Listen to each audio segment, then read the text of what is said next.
Hello, lovelies. Been a long time, been a long time, been a long... Anyway, how are we? It's Leslie. Not quite enough yarn.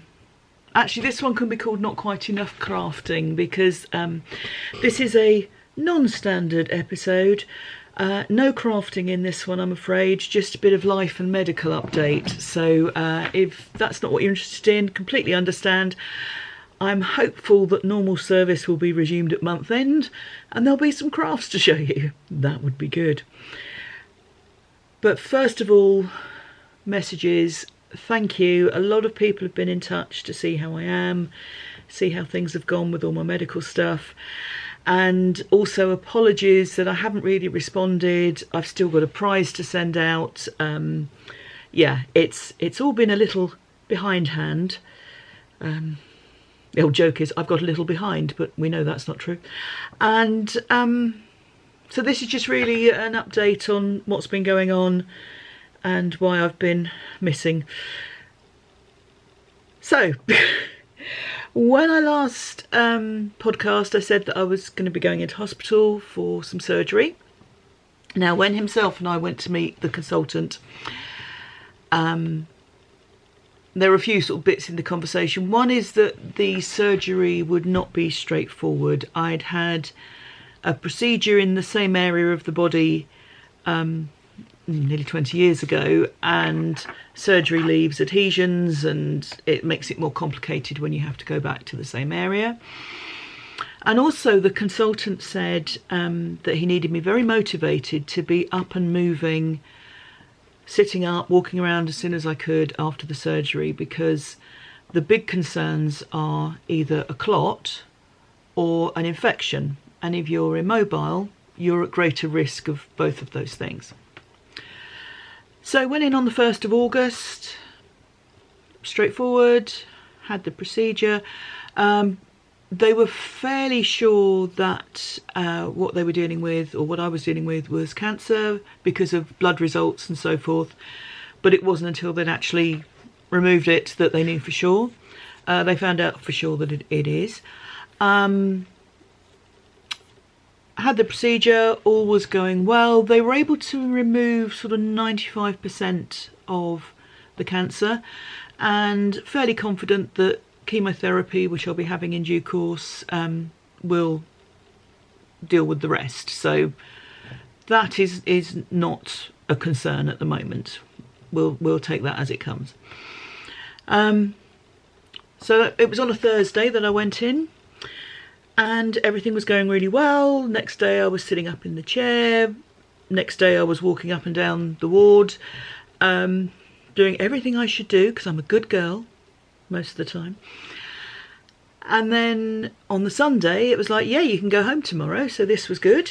And then I started to get ill. My temperature started to spike and I was having trouble breathing. I had both a clot and an infection.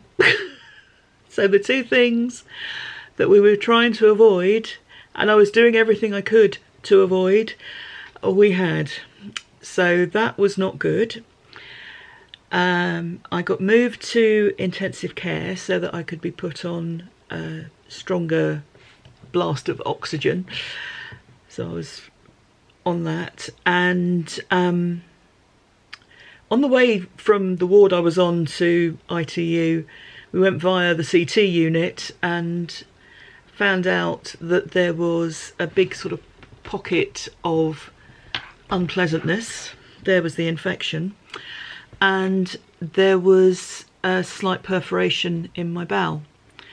So that was why I had got all this nastiness.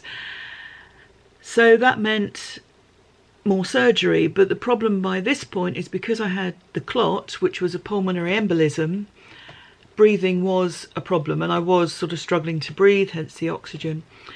So it was getting pretty hairy, and the consultant had sort of serious conversations with me, spoke to himself as well, saying, look, if we don't do this procedure, you have no chance. If we do it, we can't guarantee you'll come through because of the breathing. So that was quite sobering. So I'd gone, within sort of 24, 36 hours, I'd gone from "you're going home tomorrow" to ringing my sisters to tell them I love them. Yeah, that was hard. But I had the surgery, came through, obviously, and was kept unconscious for a few days.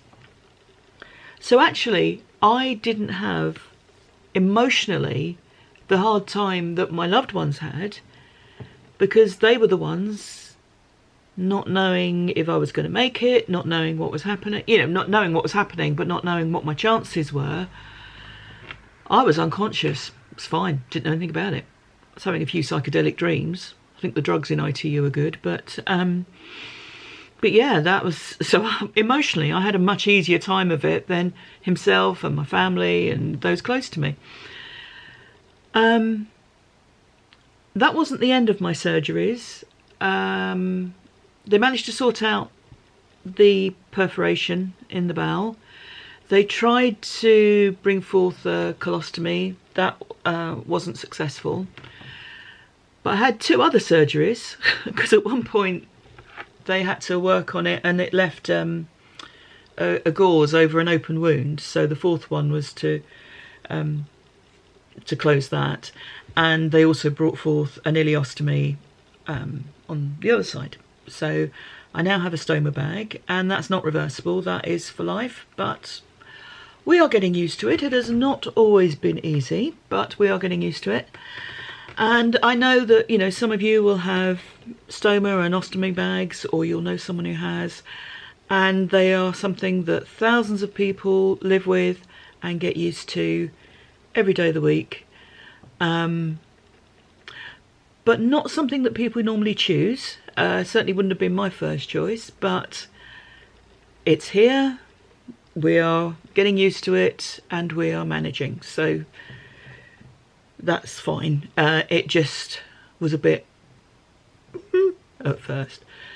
So poor old himself, when I first sort of came to and was able to have a conversation, because obviously I was tubed up and that for a while, so once the tubes were out and I was able to chat, there were 2 questions that I asked him, apart from, you know, how are you and all those sorts of things.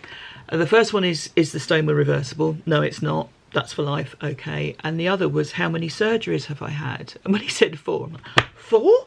What have I had 4 for? What have I needed 4? So anyway, strange thing to get upset about, but yes.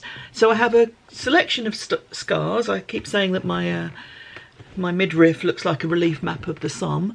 The big scar, because I always knew it would be a midline surgery on the first one, I'm still telling everyone it's a shark bite because I want some coolness here. The others are small scars and that's fine. So I was then in ITU for a while, then I got moved back to the gynecology ward where I'd been before and was there for a couple of weeks, just sort of general recovery. So again, getting me up and moving, getting me used to the stoma, and just generally getting better. There were times when it seemed a very slow process.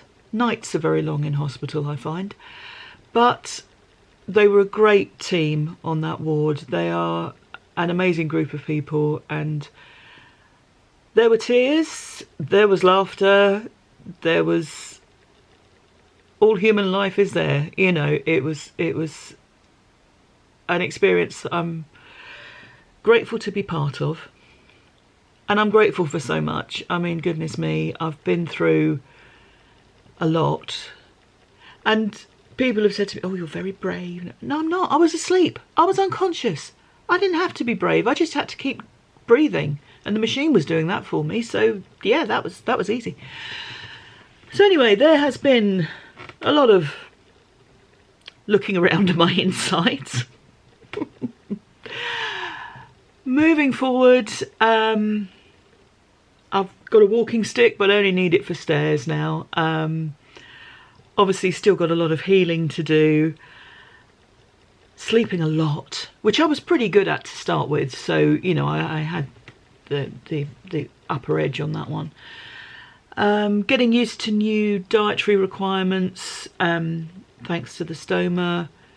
Getting used to a lot of things thanks to the stoma, but it's okay. It's not stopping me doing anything yet. But then again, I haven't tried to do much, so that's fair enough.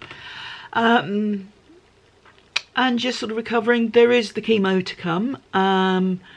We're seeing the consultant next week, and I'm hopeful at that stage to start finding out when, what type. Is it the sort where I'll lose my hair or not? Do I need to start knitting lots of hats? Those sorts of things. But yeah, that's the update. All feels a bit surreal.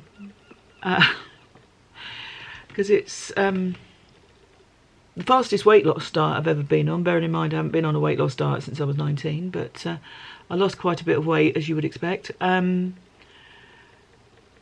the weird thing was, once in recovery and back on the ward, for the first time in 56 years, I was told to eat more.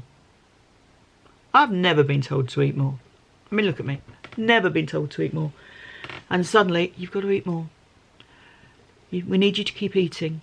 We can't have you losing too much weight. Okay.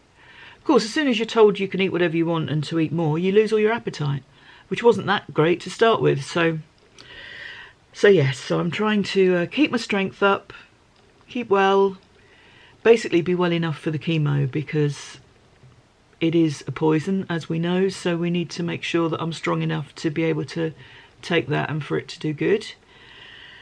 So I expect to have lots of bloods taken and monitoring and all those sorts of things, and we'll go from there.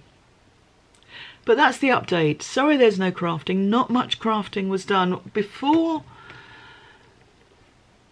when I was having the first surgery, when I was in hospital waiting, when I was in recovery from that first surgery, I had taken into hospital a cowl made from some handspun, the last handspun that I made.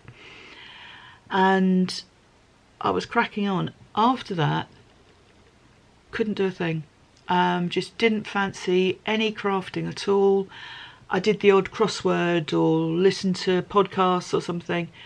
Just couldn't face crafting, and I don't know what was going on. Because although my concentration wasn't great, because obviously I was very tired and going through all this stuff, it was an incredibly simple project, so it wasn't something that required concentration. But I just couldn't face knitting. And that got those who know me well very worried.